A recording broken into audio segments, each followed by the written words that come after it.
everybody, Bob back with my playthrough of Final Fantasy V, the 4-job Fiesta. Let's head into this mountain here to try to look for the hiryuu plant so we can heal up Kara's hiryuu that was injured when it was trying to carry us back, our party back from the Moogle Forest.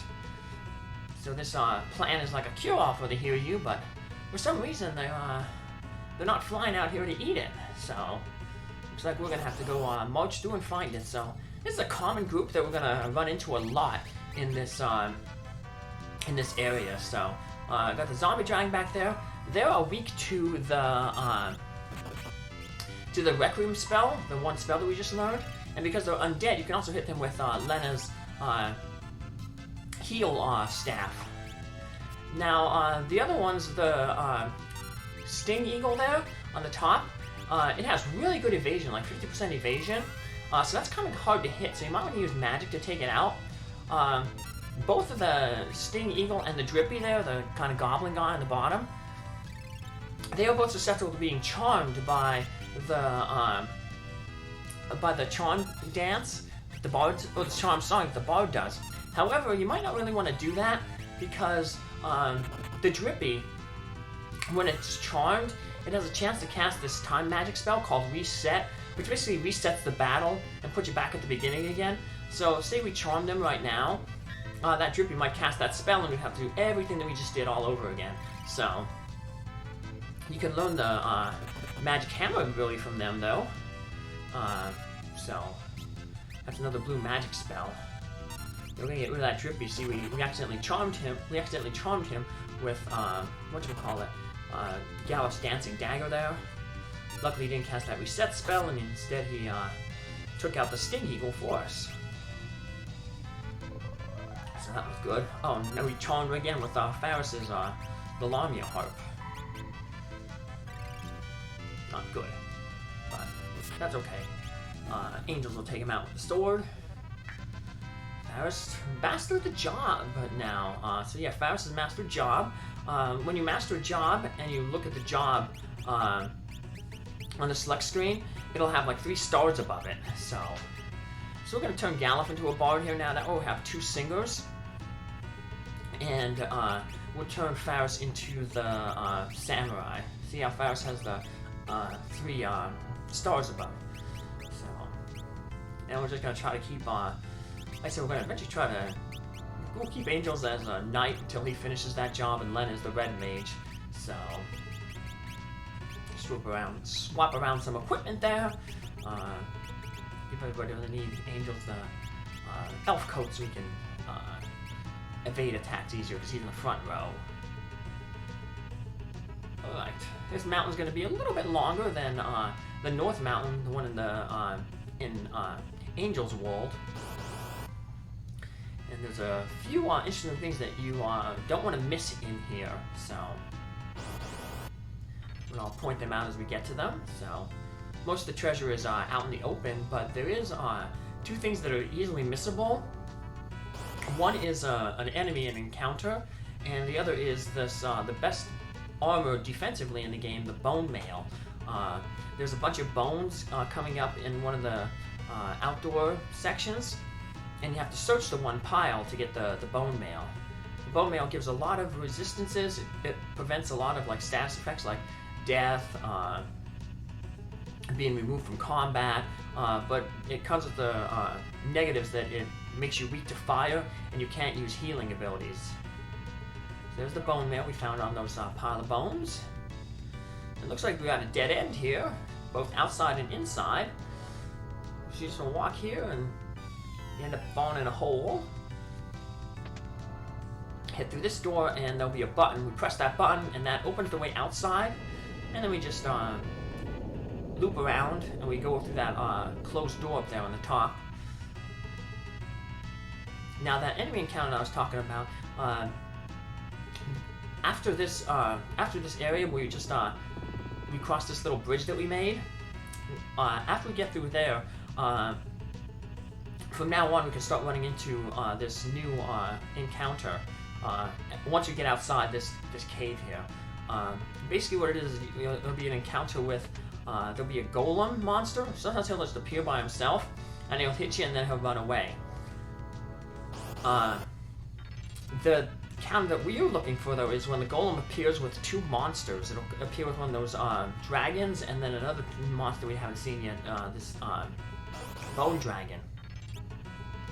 And when that thing happens, you have to defeat those 2 monsters before they defeat the golem. And if you do that, then the golem will join your party, and it'll be one of your summons. And it's one of the better summons in the game.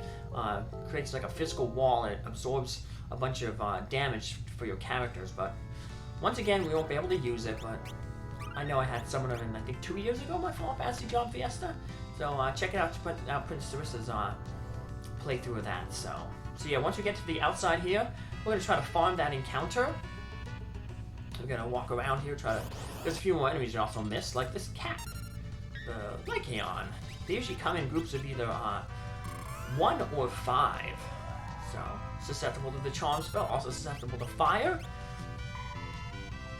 So, not too much of a problem.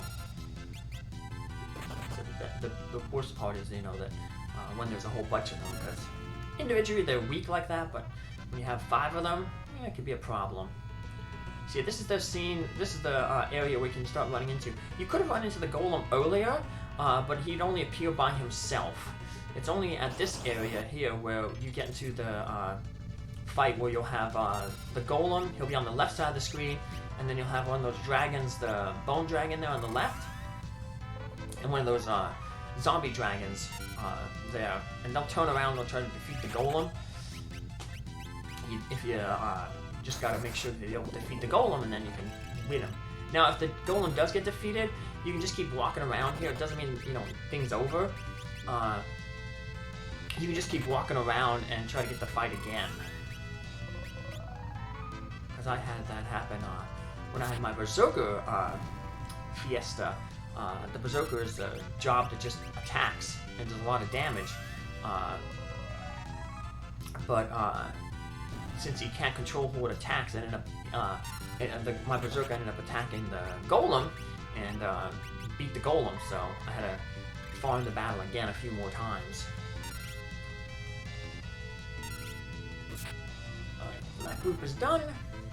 We've met all the new enemies here, other than, like I said, the golem, who isn't really an enemy. So we're just going to walk around a little bit. Just out there we can see a little bit of the hiryuu plant. But that's the boss. So we're going to wait a little bit before we take on the boss. That's one of the bad things is a lot of enemies are using poison here. So those sting eagles can poison you with their claw ability. They have pretty good accuracy with it, so... Yeah, unfortunately it's taken us a while to get this little battle, but like I said, if you have a summoner, you really want to get this because, like I said, Golem is a really, really good spell. So, this is a good place for the Requiem as well, because you can sing that song, and because both the Bone Dragon and the Zombie Dragon are undead, they'll take damage from the Requiem, but they ain't gonna hurt the Golem. So, like, if you try to use say we use that Gil Toss, or like a multi-targeting magic spell, it would hit everybody, including the Golem. And we don't want the Golem to lose his 2,500 hit points there, or else he'll flee. So, we just want to try to take these guys out as quick as possible. 2 Requiems usually take out the Bone Dragon, 3 takes out the Zombie Dragon. We rolled a little low on the thing, so that Bone Dragon just had a little bit more, so we finish him off. And once we finish him off, you just want to wait here for a little bit. This is where the Berserker is bad, because the Berserker would, attack. I was going to cast the Vitality Song, maybe we can get some hit points back while we wait. Because a few turns will pass, and eventually the Golem will thank you, and he will offer to join our party. And kind of like with Ramu, we'll have a Golem item appear in our inventory. We just select that item, just like with Ramu, and then that'll be added onto our summon magic. So if we look at the magic, we go to Esper, see we have Golem there, so. Alrighty. Now we can head on down here to the hiryuu plant, which is grown up into a big monster. So the hiryuu plant, I guess, is like possessed or something, or is decided to not be eaten, so it decided to become powerful and attack. So that's why the hiryuu have been dying out, because I guess their food source is fighting back. Now there's two types of enemies here. We have the hiryuu plants, which is the big thing, and it keeps summoning these little hiryuu flowers. All you have to do is really defeat the plant, but the plant is really tough and has a lot of hit points. Flowers are really weak. They only have 100 hit points each, so you can take them out pretty easily. But the problem is, like, the hiryuu flower will just keep summoning them over and over and over again. And they're annoying because they can do a lot of different status ailments. And we don't really have a lot of status defending equipment at this point. Later on, like, we have like ribbons and stuff like that for like dancers. It's not that bad, but right now we don't have that, so we just charm works a little bit sometimes on the flowers, but they're the best thing to do is just throw that money. That would guarantee to wipe out all the flowers, and does a good chunk of damage to the plant as well. So yeah, you see they already used that charm pollen on Angels there, but all you have to do is hit him, and luckily you can hit him with the healing rod, and that heals him up. So if you're playing another class, you just want to try to use something that like has multi-targeting. Like ninjas are good here because they can throw those skeins. Doesn't matter which skein, what elemental skein, and that takes out usually all the flowers. So if you're a black mage or a summoner, you'll have multi-targeting attacks, and you'll have better than the black mage will have better than the level 2 spells, the fire 2, ice 2. So you should be able to penetrate their magic defense with the level 3 spell, or the like bio and stuff. I don't think you don't have the level 3 spells yet, but you have an updated. I think bio is a level 5 spell. So red mage can only learn up to the level 3 spells, which is the second level of elementals. Where the black mage would have access to a few more levels of spells, including the bio, which is like a poison spell. That's a really good, powerful spell. So just checking out my stats here, seeing how the jobs are progressing along. So gotta hopefully get I think it's on his last level of Knight, and he'll finally get to change jobs. But yeah, we got some very uneven jobs here. Like I said, the red mage is going to take so long for everybody to master because its final ability, the dual cast, is 999 ability points, which is the most of any thing. The only other job that has an ability at 999 is the secret mime job, and that job, it's mimic ability. Its only job level costs 999. You don't get that job until really late in the game. So then there's the remake of this has they add some new jobs like Necromancer, Cannoneer, Oracle, Gladiator, but I don't know anything about those jobs because I've only played the translated Super Nintendo version here. But they had the advanced ones for the Game Boy Advance, and I don't know if those jobs are also they released this game again for the PlayStation. I don't know if the PlayStation has those bonus jobs though, but the Game Boy Advance one also has some bonus content in it as well. So you can do a special Fiesta for the for the advanced version because you have more access to more jobs and stuff. But we just keep playing it on this one. So. And we'll be back on our next episode to head back to Bal Castle to give the hiryuu its plan. Take care, I'm going to see you then. Bye.